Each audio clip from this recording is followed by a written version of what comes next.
ನಮಸ್ಕಾರ ಸ್ನೇಹಿತರೆ, ಇವತ್ತು ನಾನು ಇನ್ನೊಂದು ಕತೆ ಮೂಲಕ ನಿಮ್ಮ ಮುಂದೆ ಬರ್ತಾ ಇದ್ದೀನಿ. ಕತೆ ಹೆಸರು ಮೂರ್ಖ ಆಮೆ. ಒಂದು ನದಿ ತೀರದಲ್ಲಿ ಒಂದು ಆಮೆ ವಾಸವಾಗಿರುತ್ತೆ.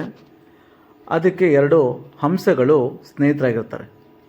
ಅವರು ದಿನವೂ ಕೂಡ ಮಾತಾಡ್ತಾ ಇರ್ತಾರೆ, ನಗ್ತಾ ಇರ್ತಾರೆ, ಖುಷಿಯಾಗಿರ್ತಾರೆ. ಹೀಗಿದ್ದಾಗ ಒಂದು ಸಾರಿ ಆ ಊರಿಗೆ ಬರಗಾಲ ಶುರುವಾಗ್ಬಿಡುತ್ತೆ. ಎಲ್ಲ ಕಡೆ ನೀರು ಕಮ್ಮಿ ಆಗುತ್ತೆ ಅಂತ ಗೊತ್ತಾಗುತ್ತೆ. ಅದಕ್ಕೆ ಆಮೆ ಮಾತಾಡ್ತಿರ್ಬೇಕಾದ್ರೆ ಈ ಹಂಸಗಳು, ನಾವಿಲ್ಲಿಂದ ಬೇರೆ ಊರಿಗೆ ಹೋಗ್ಬಿಡ್ತೀವಿ, ಅಲ್ಲಿ ನೀರಿರೋ ಜಾಗದಲ್ಲಿ ಇದ್ದುಬಿಟ್ಟು ಒಂದು 3 ತಿಂಗಳು ಇದ್ದುಬಿಟ್ಟು ಮತ್ತು ವಾಪಸ್ ಇದೇ ಜಾಗಕ್ಕೆ ಬಂದುಬಿಡ್ತೀವಿ ಅಂತೆಲ್ಲ ಹೇಳುತ್ತೆ. ಅವಾಗ ಆಮೆನೂ ಕೂಡ ನನ್ನೂ ಕರ್ಕೊಂಡು ಹೋಗಿ ಅಂತ ಕೇಳುತ್ತೆ.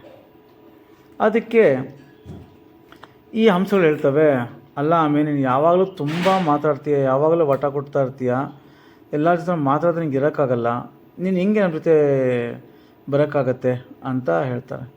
ಇಲ್ಲ, ಏನಾದರೂ ಉಪಾಯ ಮಾಡಿ ನಾನು ನಿಮ್ಮ ಜೊತೆ ಬರ್ತೀನಿ ಅಂತ ಹೇಳುತ್ತೆ. ಅದಕ್ಕೆ ಹಂಸಗಳು ಒಂದು ಉಪಾಯ ಮಾಡುತ್ತೆ.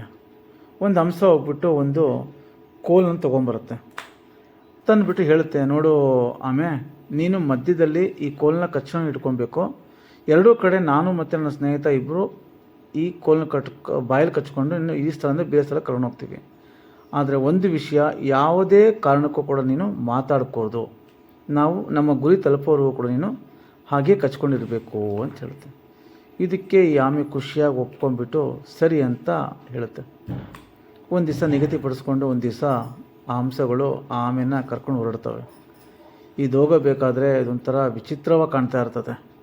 ಇದನ್ನು ಜನಗಳು ಆಕಾಶದಲ್ಲಿ ನೋಡಿಬಿಟ್ಟು, ಅಯ್ಯೋ ಆಮೆ ನೋಡು ಹೆಂಗೆ ಕಚ್ಕೊಂಡು ಹಂಸಗಳ ಜೊತೆ ಹೋಗ್ತಾ ಇದೆ, ಎಷ್ಟು ವಿಚಿತ್ರವಾಗಿದೆಯಲ್ಲ, ಎಷ್ಟು ಖುಷಿಯಾಗಿದೆಯಲ್ಲ ಅಂತ ಹಿಂಗೆಲ್ಲ ಮಾತಾಡ್ತಾ ಇರ್ತಾರೆ. ಮಕ್ಕಳೆಲ್ಲ ಕೇಕೆ ಹಾಕ್ತಿರ್ತಾರೆ. ಅದನ್ನು ನೋಡಿ ಆಮೆಗೆ ಸಿಟ್ಟು ಬಂದುಬಿಡುತ್ತೆ. ಒಂದು ಸ್ವಲ್ಪ ಹೊತ್ತು ಸುಮ್ಮ ಕೂತ್ಕೊಳ್ಳೋಕ್ಕಾಗಲ್ಲ ನಿಮಗೆಲ್ಲ, ಎಷ್ಟು ಮಾತಾಡ್ತೀರಾ ಅಂತ ಅಂದ್ಬಿಡುತ್ತೆ. ಅಂದ ತಕ್ಷಣವೇ ಅದು ಮೇಲಿಂದ ಬಿದ್ದು ಒಂದು ಬಂಡೆಕಲ್ ಮೇಲೆ ಬಿದ್ದು ತನ್ನ ಜೀವನೇ ಕಳ್ಕೊಂಡ್ಬಿಡುತ್ತೆ. ಈ ಹಂಸಗಳಿಗೆ ಬೇಜಾರಾಗುತ್ತೆ. ನಾವು ಎಷ್ಟು ಹೇಳಿದ್ವಿ, ನೀನು ಬಾಯಿ ತೆಗಿಬಾರ್ದು, ಸೈಲೆಂಟಾಗಿರಬೇಕು ಅಂತ ಹೇಳಿದ್ವಿ, ಗುರಿ ತಲುಪೋರ್ಗೂ ಸುಮ್ಮನೆ ಇರು ಅಂತ ಹೇಳಿದ್ರು ಕೂಡ ಕೇಳ್ದೇನೆ ತನ್ನ ಮೂರ್ಖತನ, ತನ್ನ ಪ್ರಾಣವನ್ನೇ ಕಳ್ಕೊತಲ್ಲ ಅಂತ ದುಃಖಿಸ್ತವೆ. ಈ ಕಥೆಯ ನೀತಿ ಏನು ಹೇಳುತ್ತೆ ಅಂತಂದರೆ, ಮಾತು ಬೆಳ್ಳಿ, ಮೌನ ಬಂಗಾರ ಅಂತ. ಥ್ಯಾಂಕ್ ಯು ಗೆಳೆಯರೆ. ಕತೆ ಇಷ್ಟ ಆಗಿದರೆ ಲೈಕ್, ಶೇರ್ ಆ್ಯಂಡ್ ಸಬ್ಸ್ಕ್ರೈಬ್ ಮಾಡಿ. ನಾವು ಹಾಕೋ ಕಥೆಗಳು ಎಲ್ಲರಿಗೂ ಗೊತ್ತಿರೋವಂಥ ಕಥೆಗಳೇ ಹಾಕ್ತಾ ಇರ್ತೀವಿ. ಆದರೆ ಈ ಕಥೆಗಳಿಂದ ನಾವು ಎಷ್ಟೋ ನೀತಿಗಳನ್ನು ಕಲ್ತಂಗಾಗತ್ತೆ. ಥ್ಯಾಂಕ್ ಯು ಗೆಳೆಯರೆ.